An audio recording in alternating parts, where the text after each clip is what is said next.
Bonjour, bienvenue sur la voie de Morgane. Bonjour, bienvenue sur la voie de Morgane. J'espère que vous allez bien. Je vous retrouve pour une courte lecture. En fait, je vais en faire deux encore, de 3 hommes dans un bateau. Donc, allons-y pour le chapitre 16. Je vous remercie beaucoup pour votre écoute et je vous dis à tout à l'heure après cette lecture. J'espère que vous n'entendrez pas trop le vent. Chapitre 16. Reading. Nous sommes remorqués par un bateau à vapeur. Conduite exaspérante des petits canots. Comment ils obstruent le passage des bateaux à vapeur. George et Harris renaclent de nouveau à la besogne. Une assez banale histoire, Streatley et Goring. Il était 11 heures quand nous arrivâmes en vue de Reading. La Tamise est ici triste et laide. On ne s'attarde guère dans le voisinage de Reading. La ville elle-même est une vieille cité célèbre datant des jours lointains du roi Ethelred, alors que les Danois mouillaient leurs vaisseaux de guerre dans le Kennet et partaient de Reading pour aller ravager le pays des Wessex. Ce fut ici qu'Ethelred et son frère Alfred les combattirent et les mirent en déroute. Par la suite, Reading semble avoir été considéré comme un endroit commode pour se réfugier quand les affaires allaient mal dans Londres. Lorsque la peste éclatait à Westminster, le Parlement s'enfuyait toujours à Reading. En 1625, la justice suivit son exemple et tous les tribunaux siégèrent à Reading. En vérité, cela valait la peine d'avoir de temps à autre une bonne petite peste dans Londres puisqu'elle vous débarrassait des gens de loi et du Parlement. Durant la guerre parlementaire, Reading fut assiégé par le comte d'Essex et un quart de siècle plus tard, le prince d'Orange y défie les troupes du roi Jacques. Henri Ier est enterré à Reading, dans l'abbaye de bénédictins qu'il y a fondée et dont on voit encore les ruines. Ce fut dans la même abbaye que le fameux Jean de Gand épousa la Dame Blanche. À l'écluse de Reading, nous rencontrâmes un bateau à vapeur qui appartenait à un de mes amis et il nous remorqua jusqu'à moins d'1 kilomètre de Streatley. C'est charmant d'être remorqué par un bateau à vapeur. J'aime mieux cela que de ramer moi-même. Le trajet eût été plus agréable encore sans un tas de sales petits canots qui se mettaient sans cesse en travers de notre bateau et qui nous obligeaient à ralentir et à stopper pour éviter de l'écouler. Cette manie qu'ont les canots à rames d'encombrer le passage des bateaux à vapeur sur la Tamise est en vérité fort désagréable. On devrait prendre des mesures pour y mettre un terme. Et par-dessus le marché, ils sont d'une impertinence sans égale. Vous pouvez siffler à faire éclater la chaudière sans qu'ils se mettent en peine d'aller plus vite. Si on me laissait faire, j'en coulerais de temps en temps 1 ou 2, ça leur apprendrait. Un peu au-dessus de Reading, la Tamise devient charmante. Le chemin de fer l'abîme bien un peu près de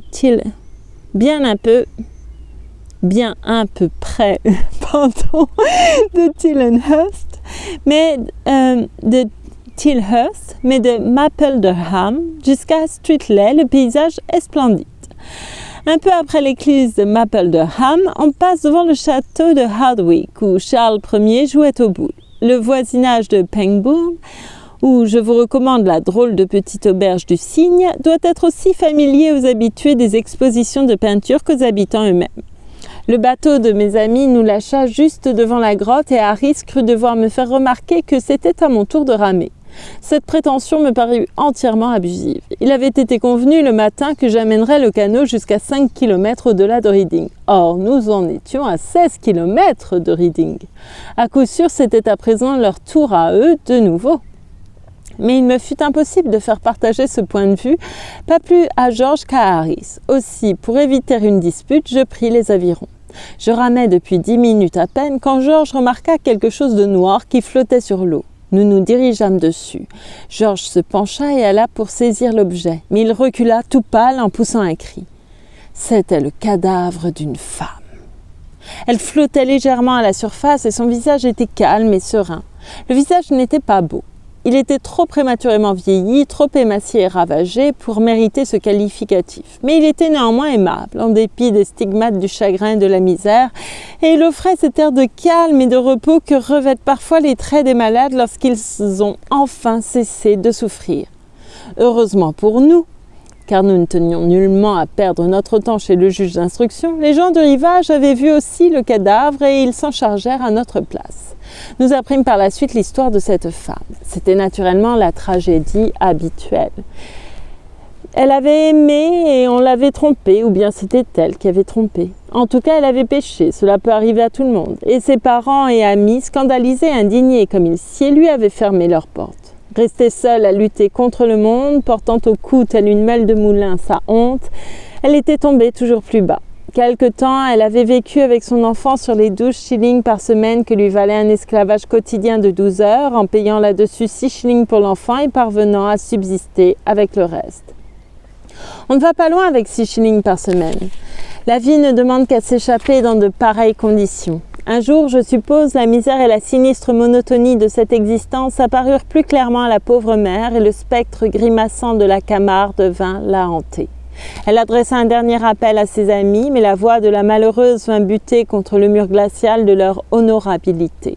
Alors, elle alla voir son enfant, le prit dans ses bras, et après un dernier baiser triste et morne, sans laisser voir son trouble, elle le quitta en lui donnant un chocolat de 2 sous qu'elle avait acheté, puis elle employa ses derniers shillings à prendre un billet pour Goring.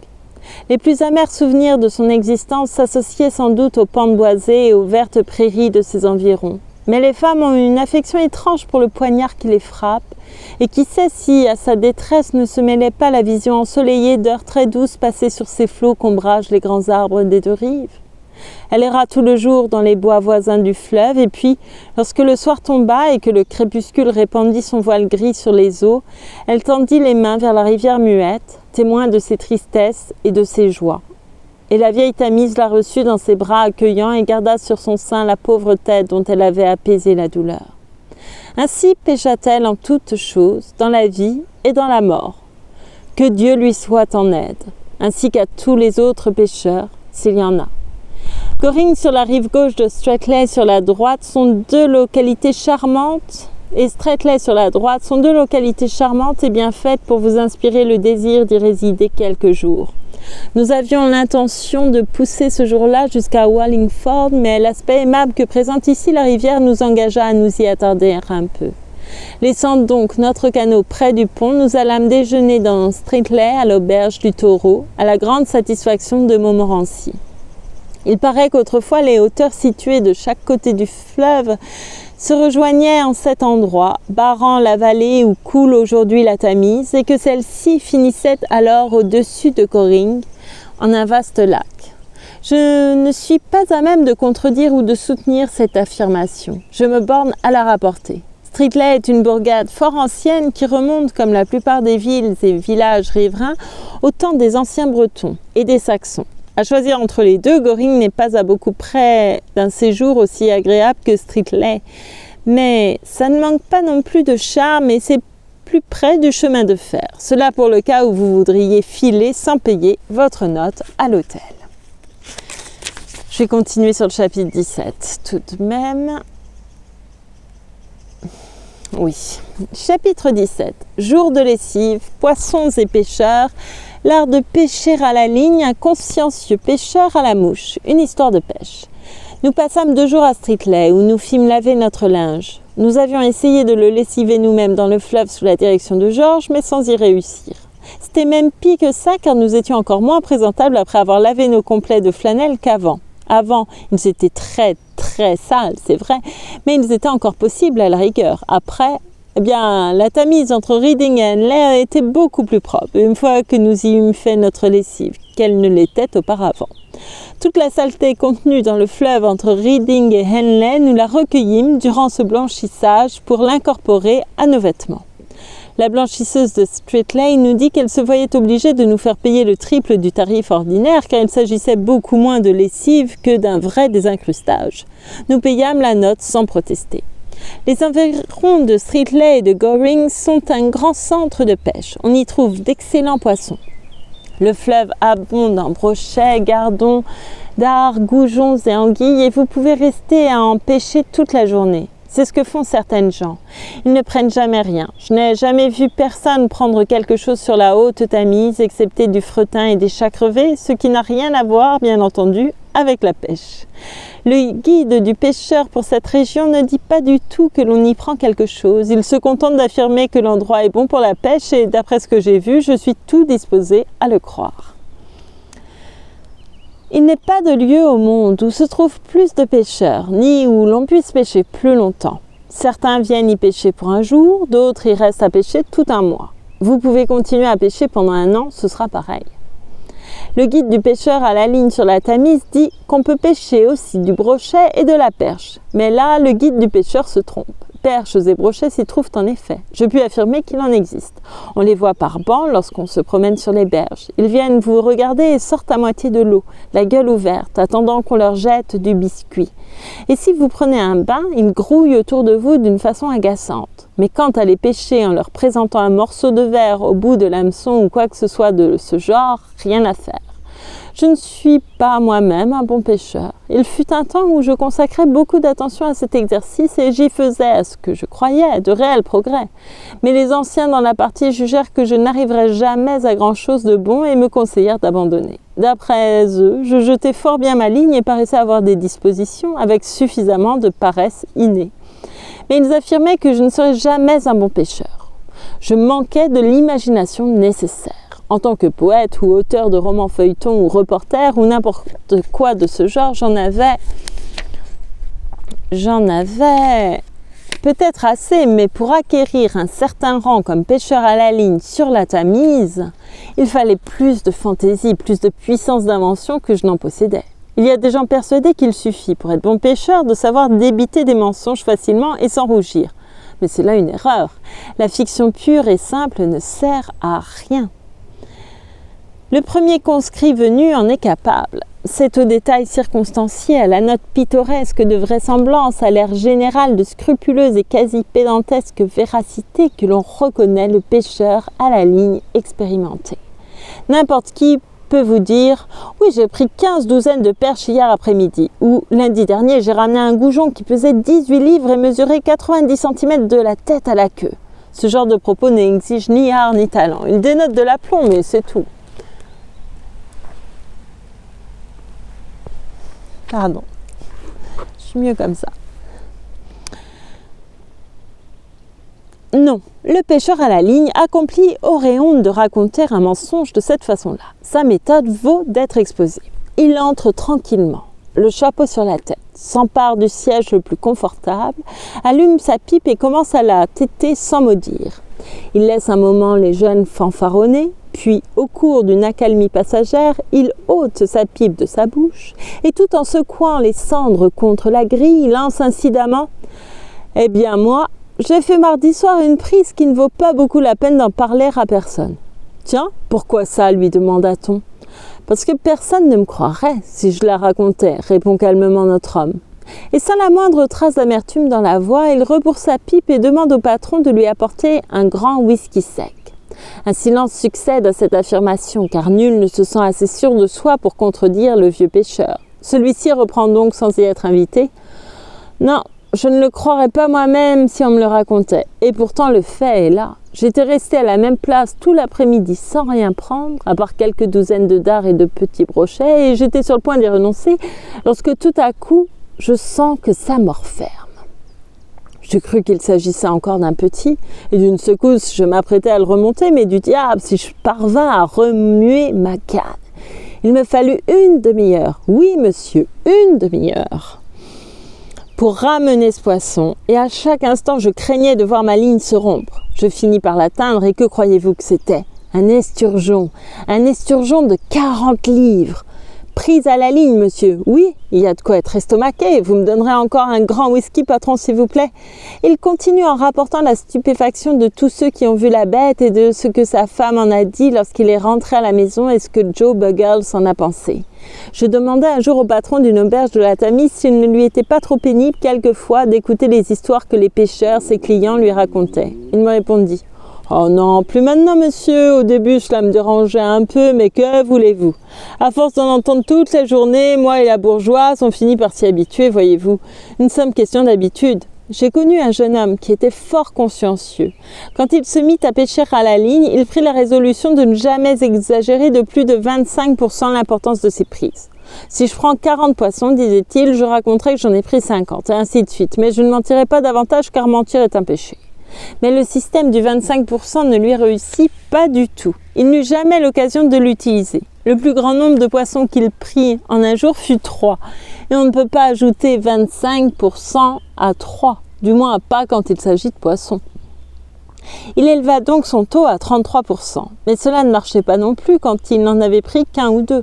Aussi, pour simplifier les choses, il se décida à doubler les quantités. Il s'en tint à ce procédé pendant quelques mois, puis il en fut mécontent. Personne ne le croyait quand il avouait qu'il se contentait de doubler. Et lui, de son côté, ne gagnait rien à cet aveu, car sa modération le désavantageait vis-à-vis des autres pêcheurs. Quand il avait pris en réalité 3 petits poissons et qu'il disait en avoir pris 6, il subissait la mortification d'entendre un individu qu'il savait n'en avoir pris qu'un aller raconter aux gens qu'il en avait attrapé 2 douzaines. Il finit donc par convenir en son fort intérieur, et il s'est toujours tenu à cet engagement, de compter pour 10 chaque poisson qu'il prenait et de poser 10 pour commencer. Exemple, s'il ne prenait rien du tout, il disait avoir pris 10 poissons. Avec son système, on n'en pouvait jamais prendre moins de 10. Ce nombre était fondamental. Puis, si par hasard il prenait réellement un poisson, il le comptait 20. Au-delà, 2 poissons valaient 30, 3, 40 et ainsi de suite. Le moyen est simple et d'usage commode, et le bruit a couru dernièrement qu'il avait été adopté par toute la confrérie des pêcheurs à la ligne. En effet, il y a 2 ans, le comité de l'association des pêcheurs à la ligne de la Tamise a prôné son adoption, mais quelques-uns de ses plus vieux membres s'y opposèrent. Le procédé, disent-ils, n'aurait d'intérêt que si les nombres étaient doublés et chaque poisson comptait pour 20. Si jamais vous avez une soirée à perdre sur la Tamise, je vous conseille d'entrer dans une petite auberge de village et de vous asseoir dans le bar. Vous êtes presque sûr d'y rencontrer 1 ou 2 vieux adeptes de la Gaule en train de siroter leur grog et qui vous raconteront en 1h30 assez d'histoires de pêche pour vous en donner une indigestion d'un mois. Le 2e jour, Georges et moi, je ne sais ce qu'était devenu Harris. Il était allé se faire raser au début de l'après-midi, puis il était revenu et avait passé 40 minutes à blanchir ses souliers à l'argile et nous ne l'avions plus revu depuis. Georges et moi, dis-je, plus le chien, laissé à nous-mêmes, partîmes faire un tour à Wallingford. Et avisant au retour une petite auberge au bord de l'eau, nous y entrâmes sous prétexte de nous reposer. Nous allâmes nous asseoir dans le salon. Il y avait là, fumant une longue pipe en terre, un vieux bonhomme avec lequel nous liâmes bientôt conversation. Il nous déclara que la journée avait été belle et nous lui répondîmes qu'il avait fait beau hier. Puis nous nous annonçâmes réciproquement qu'il ferait sans doute beau demain. Et Georges ajouta que la moisson promettait d'être bonne. Après quoi, il nous arriva de dire incidemment que nous étions étrangers au pays et que nous partirions le lendemain matin. La conversation subit alors un temps d'arrêt, dont nous profitâmes pour jeter un coup d'œil autour de nous. Nos yeux se fixèrent sur une vieille cage de verre poussiéreuse accrochée très haute au-dessus de la cheminée et renfermant une truite. Je restai en extase devant cette truite tant elle était gigantesque. Même au premier abord, je l'avais prise pour une morue. « Hein » fit le vieux bonhomme en suivant la direction de mon regard. « C'est une belle bête, n'est-ce pas ?» « Tout à fait hors ligne, murmurai-je. Georges demanda au vieillard combien elle pouvait peser. « 18 livres et demi, répondit notre nouvel ami, en se levant pour ôter sa redingote. « Oui. » Poursuivit-il, il y aura 16 ans, le 3 du mois prochain, que je l'ai pêché. Je l'ai pris juste sous le pont en pêchant au vif. On m'avait parlé d'elle, je m'étais promis de la voir et je l'ai eue. On n'en voit plus beaucoup de cette taille par ici à présent. Bonne nuit, messieurs, bonne nuit. Il sortit, nous laissant seuls. Nous ne pouvions plus détacher nos yeux de ce poisson. C'était vraiment une bête magnifique. Nous étions encore à le regarder lorsque le voiturier de l'endroit, qui venait de s'arrêter à l'auberge, apparut sur le seuil de la pièce, sa pinte de bière au poing, et se mit lui aussi à considérer l'animal. « Elle est d'une bonne taille, hein, cette truite, prononça Georges en se retournant vers lui. « Ah, vous pouvez bien le dire, monsieur, répliqua l'homme. Et après avoir bu un coup, il reprit. Vous n'étiez sans doute pas ici, messieurs, quand ce poisson a été pris. Nous lui répondîmes que non et nous ajoutâmes que nous n'étions pas du pays. Ah, fit le voiturier, dans ce cas-là, évidemment, vous ne pouviez pas être là. Voilà près de 5 ans que j'ai pris cette truite. Tiens, c'est donc vous qui l'avez prise, demandai-je. Oui, monsieur, repartit l'affable voiturier. Je l'ai attrapée juste au-dessus de l'écluse, un vendredi après-midi. Et le plus curieux, c'est que je l'ai prise à la mouche. J'étais partie à la pêche au brochet, vous pensez. Je ne m'attendais pas du tout à une truite. Et quand j'ai vu ce monstre au bout de ma ligne, j'ai failli en tomber à la renverse. Songez donc, une truite de 26 livres. Bonne nuit, messieurs, bonne nuit. 5 minutes plus tard, un troisième individu entra et nous raconta comment il l'avait prise un matin de bonne heure. Lorsqu'il fut parti, un grave personnage d'une 50aine d'années entra et alla s'asseoir près de la fenêtre. Personne ne dit mot tout d'abord, mais à la fin, Georges se tourna vers le nouveau venu et lui dit « Je vous demande pardon, j'espère que vous excuserez la liberté que nous, des étrangers au pays, allons prendre, mais nous vous serions très obligés, mon ami ici présent et moi, de nous raconter comment vous avez pris cette truite. » « Tiens, qui donc vous a dit que je l'avais prise ?» s'écria-t-il étonné. Nous lui répondîmes que personne ne nous l'avait dit, mais que nous pressentions, pour ainsi dire d'instinct, qu'il devait l'avoir prise. « Ma foi, c'est très curieux, répliqua-t-il en riant, parce qu'effectivement, vous avez raison, c'est bien moi qui l'ai prise. Je ne vois pas comment vous l'avez deviné. Ma parole, c'est réellement très curieux. » Et il nous raconta comment il lui avait fallu une demi-heure pour la tirer à terre et qu'elle avait cassé sa canne à pêche. Il ajouta qu'en rentrant chez lui, il l'avait pesée avec soin et que la balance avait accusé 34 livres. Il sortit à son tour et, après son départ, le patron survint. Nous lui contâmes les diverses histoires que nous avions entendues au sujet de sa truite. Il s'en amusa fort et nous rîmes avec lui de bon cœur. Ils sont impayables, ce Jim Pates et ce Joe Muggles, et Mr. Jones et ce vieux Billy Manders. D'aller vous raconter qu'ils l'ont prise. Elle est bien bonne, s'écria l'honnête vieillard en se tenant les côtes. Comme s'ils étaient gens à m'en faire cadeau pour l'exposer dans mon salon, à supposer qu'il l'ait prise. Et il nous raconta la véritable histoire du poisson. C'était lui-même qui l'avait pris quand il était encore tout jeune, des années auparavant. Et pas du tout par habileté, mais par cette chance inexplicable dont paraît toujours bénéficier un gamin qui fait l'école buissonnière et s'en va pêcher par un bel après-midi avec un bout de ficelle noué à une branche d'arbre. Il nous dit qu'il s'était épargné une raclée en rapportant chez lui cette truite et que son maître d'école lui-même avait proclamé qu'elle valait la récitation de la règle de 3 et la dictée réunie. Le patron fut alors appelé hors du bar et Georges et moi reportâmes de nouveau nos regards sur le poisson. C'était réellement une truite fort extraordinaire. Plus nous la regardions, plus elle nous émerveillait. Elle passionnait tellement Georges qu'il grimpa sur le dossier d'un fauteuil pour la voir de plus près. Mais le fauteuil bascula. Georges, pour se retenir, s'accrocha éperdument à la vitre et dégringola avec fracas le fauteuil par-dessus lui. « Tu n'as pas abîmé le poisson, hein ?» m'écriai-je en me précipitant. « J'espère que non » répondit Georges, se relevant avec précaution et regardant sous lui. Hélas, la truite gisait en 1000 morceaux. Je dis 1000, mais il n'y en avait peut-être que 900, je ne les ai pas comptés. Nous trouvâmes singulier et inexplicable qu'une truite empaillée eût pu se fracasser en tant de petits morceaux. Et en effet, c'eût été singulier et inexplicable s'il se fût agi d'une truite empaillée, mais ce n'était pas le cas.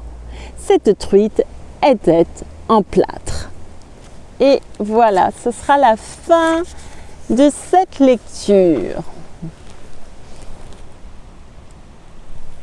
Je vais juste, comme on parle de rien à voir, moi je vais vous parler de carpe, mais je trouvais ça à propos. Le silence des carpes.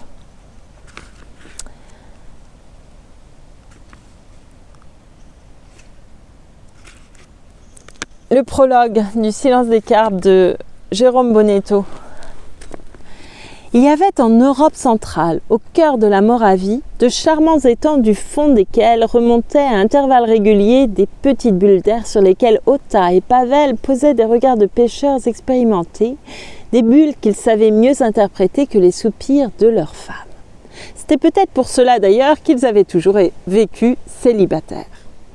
Ces excellents pêcheurs avaient leur philosophie. Pour eux, ce n'était ni un art pratique de la méditation, ni un hédonisme du paysage, ni même une excuse pour échapper au monde. Non, ils préféraient les coins poissonneux et le véritable plaisir se trouvait dans la pêche elle-même. Il fallait attraper du poisson. Un matin, ils décidèrent de contrer la monotonie de leur dimanche et de sortir des sentiers battus. Plutôt que de se rendre à l'étang du Meunier, ils avaient suivi une inspiration soudaine, tourné à droite après le grand noyer et tracé à travers champs. Ils goûtèrent alors aux joies oubliées de l'aventure et au bonheur de se perdre dans une région qu'ils croyaient connaître sur le bout des doigts.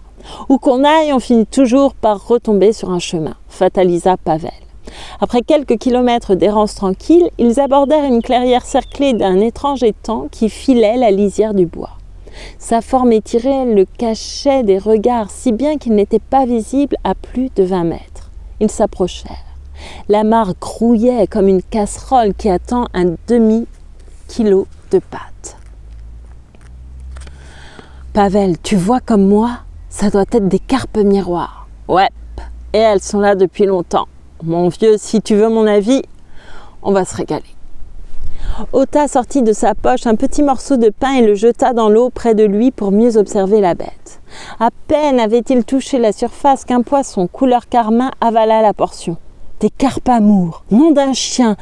Mais comment ont-elles pu atterrir ici? On réglera ça plus tard, pour l'instant au boulot.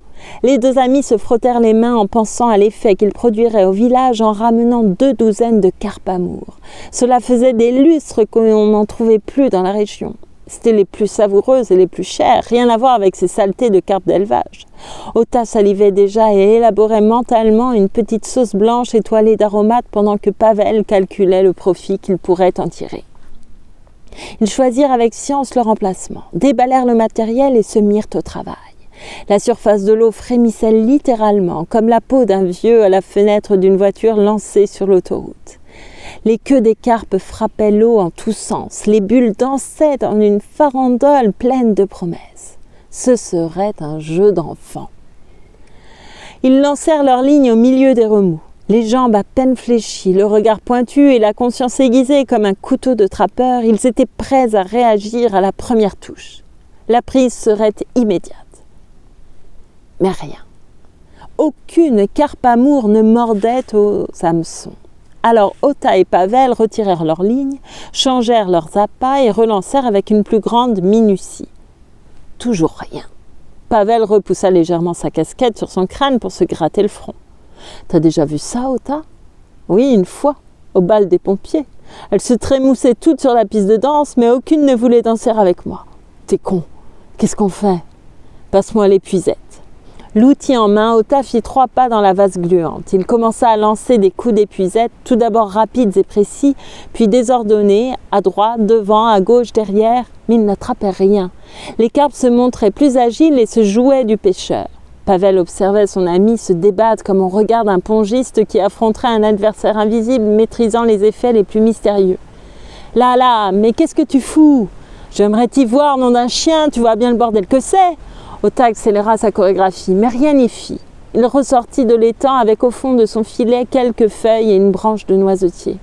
Pavel le regarda circonspect. Il n'osa même pas se moquer de lui. « Écoute Ota, on laisse tout comme ça, on n'en parle à personne et on revient demain. En attendant, allons boire une chopine, on y verra peut-être plus clair après. » Alors qu'il s'éloignait, l'étang retrouva son calme. Seules quelques bulles d'air narquoises rythmaient la quiétude du lieu. Voilà. J'ai presque terminé ce livre et j'étais fort heureuse de le lire et j'ai beaucoup ri. C'était vraiment très bien, je vous le conseille si jamais vous ne l'avez pas lu encore. J'ai vraiment très froid depuis tout à l'heure, donc je vais vous laisser. J'espère qu'il n'y a pas eu trop de vent, parce que c'est venteux. Voilà. C'est très bizarrement cadré, j'ai des petits yeux tout cernés, mais c'est comme ça, c'est la vie. Ah là là, cette histoire avec cette femme, cette description,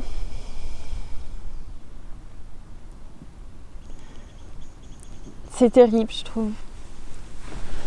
Bah oui, parce que c'est toujours un petit... Ça n'a pas beaucoup évolué, j'ai l'impression. Mais j'ai pas envie de partir dans des considérations trop tristes. Et pourtant, quand j'observe, j'ai l'impression que... Ouais, qu'il y a quelque chose de cet ordre, que les femmes sont toujours un peu abandonnées à leur sort. Mais les hommes aussi. Le monde est difficile pour tout le monde. La vie est difficile, pas pour tout le monde, mais pour beaucoup quand même.